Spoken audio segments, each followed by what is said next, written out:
दोस्तों नमस्कार, बहुत स्वागत है आपका चौकस भारत में। मैं आपका दोस्त ब्रजेंद्र। देखिए, पूर्व उप मुख्यमंत्री सुशील मोदी ने एक बयान जारी किया।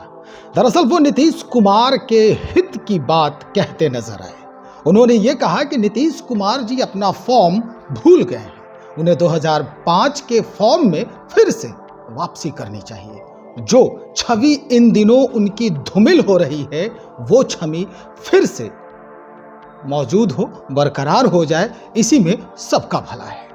अब ये बात तीर वाले जो नेता हैं, यानी जदयू के जो नेता हैं, उन तक पहुंची।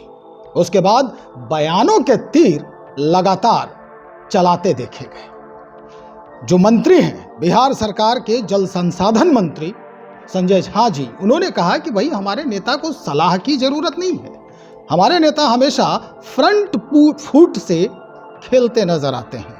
और विजय चौधरी जो वित्त मंत्री हैं, उन्होंने तो बहुत बड़ी बात कह दी है। इसी तरह अशोक चौधरी ने भी कुछ बयान दिए हैं, जो हमने आपको पहले अपनी खबरों में दिखाया भी है। चलिए इस बाबत हम बातचीत करेंगे। हमारे साथ प्रबुद्ध प्रवक्ता हैं सुमित शशांक जी, भारतीय जनता पार्टी से। इन्हीं से हम बातचीत करते हैं। क्या वाकई में फ्रंट फुट पे नीतीश कुमार जी खेलते हैं? सुशील मोदी हमेशा ये कह रहे हैं कि भाई उन्हें 2005 वाले फॉर्म में आ जाना चाहिए। सुशील मोदी ऐसा क्यों कह रहे हैं?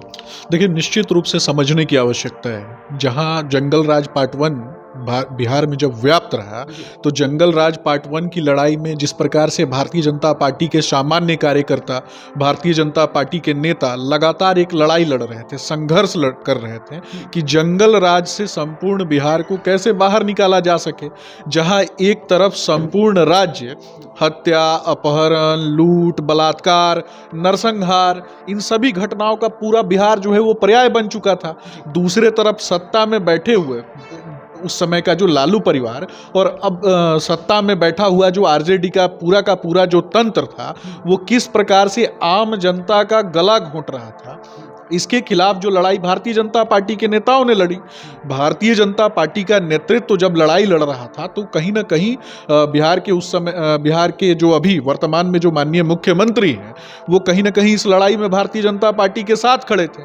और रही बात कि फ्रंट फुट पर खेलते थे कि बैक फुट पर खेलते थे, ये इसको भी पूरी तरीके से समझने की आवश्यकता है। फ्रंट फुट पर तो लड़ाई हमेशा भारतीय जनता पार्टी ने लड़ाई लड़ी, और आगे चल करके भारतीय जनता पार्टी ने उन्हें फ्रंट फुट पर आगे करने का मौका दिया। उन्हें कहीं ना कहीं मौका प्रदान किया गया कि बिहार का नेतृत्व करने का। तो कहीं ना कहीं इसमें सबसे बड़ा योगदान किसका रहा?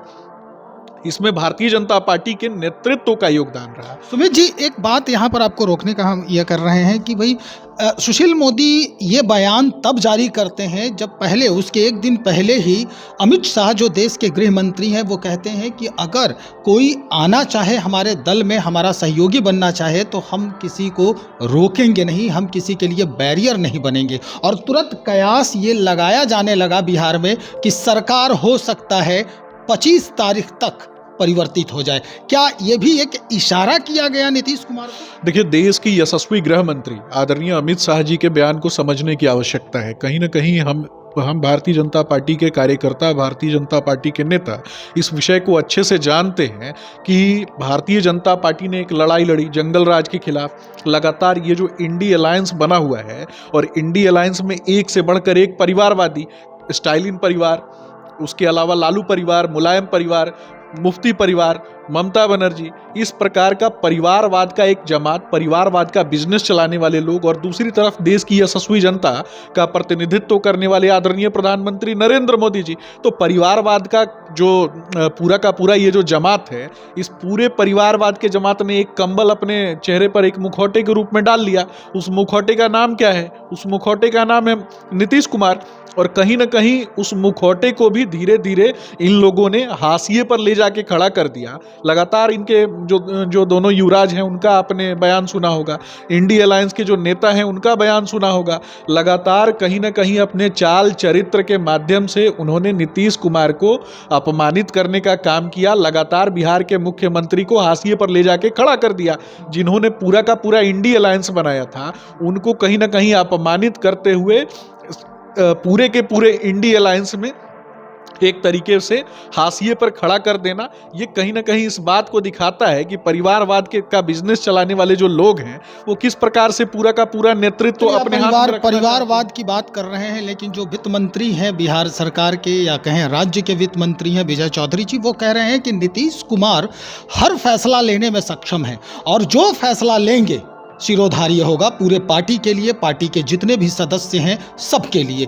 अब क्या लग रहा है आपको कि कुछ परिवर्तन होने वाला है? क्या आपके तरफ से कुछ आमंत्रण या किसी तरह का जो संकेत है वो पहुंचा है वहां? देखिए, भारतीय जनता पार्टी की अगर आप बात करते हैं तो भारतीय जनता पार्टी एक सतत प्रक्रिया के अनुसार एक विजन के तहत अंत्योदय के लिए कार्य करती है, ग्रामोदय के लिए कार्य करती है। इस विजन में भारत में जन्मा हुआ अगर कोई भी व्यक्ति जिसका जन्म भारत में हुआ है, जो टुकड़े टुकड़े गैंग के साथ नहीं खड़ा है, जो कहीं ना कहीं परिवारवाद के साथ अगर नहीं खड़ा है और सिर्फ देश को अपनी माँ मानता है, भारत भूमि को अपनी माँ मानता है, तो इस प्रकार के लोगों का तो भारतीय जनता पार्टी ने हमेशा से स्वागत किया।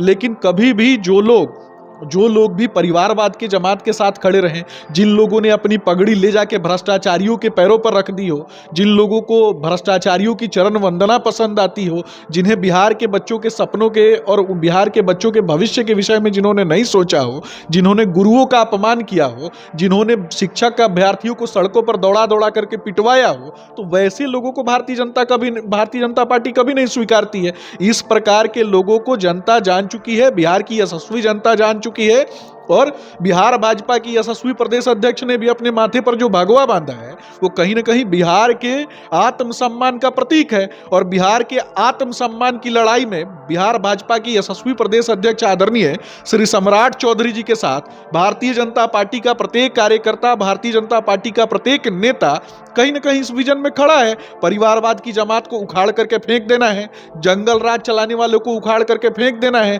भैंसों का चारा चोरी करने वालों को उखाड़ करके फेंक देना है। और मैं तो ये भी बोलना चाहूंगा, हमें तो ये भी समझना है कि उन भैंसों को भी न्याय मिलेगा जिनके पूर्वजों को इनके चारा चोरी करने के कारण कुपोषण में मर जाना पड़ा, तो उन भैंसों को भी न्याय दिलाने का काम भारतीय जनता पार्टी करेगी। इस राज्य के पशुओं को न्याय दिलाने का काम करेगी। कहीं ना कहीं पशुओं पर जो अत्याचार हुआ और पशुओं का चारा चोरी करके जिन लोगों ने अपने घरों को भरा और उनका चारा खा गया, उनकी बुद्धि तो भैंसों वाली ही ना होगी। वो हमेशा बिहार को भैंसों की तरह ही चलाना चाहेंगे ना, भैंस की तरह हाँकना चाहेंगे ना। बिहार कोई भैंस नहीं है कि जिसको कोई भी आकर के हाँक देगा और यहाँ बैठा हुआ कोई भी व्यक्ति जो है बिहार के बच्चों के भविष्य को समाप्त कर देगा। ये भी समझने की आवश्यकता है। चलिए, बहुत शुक्रिया जानकारी देने के लिए। तो हमारे साथ सुमित शशांक जी भारतीय जनता पार्टी के प्रबुद्ध प्रवक्ता हैं। एक एक करके इन्होंने पूरा खाका खोल दिया, एक एक करके हिसाब चुकता कर दिया है। अब देखना ये होगा कि फ्रंट पे खेलने वाले, फ्रंट फुट से खेलने वाले जो हमारे राज्य के मुखिया हैं, अब किस पायदान पर खड़ा होकर खेलते नजर आएंगे। चुनाव नजदीक है और उसके पहले जो कयासों के बाजार गर्म दिख रहे हैं, उस बाजार में कौन कौन रसास्वादन करेगा, किस काउंटर पे क्या कुछ बिकेगा, हम उसका भी इंतजार करेंगे और हम आपके लिए वो लाने का भी प्रयास करेंगे, क्योंकि रसास्वादन आपको भी करना है। बने रहिए हमारे साथ। बहुत शुक्रिया।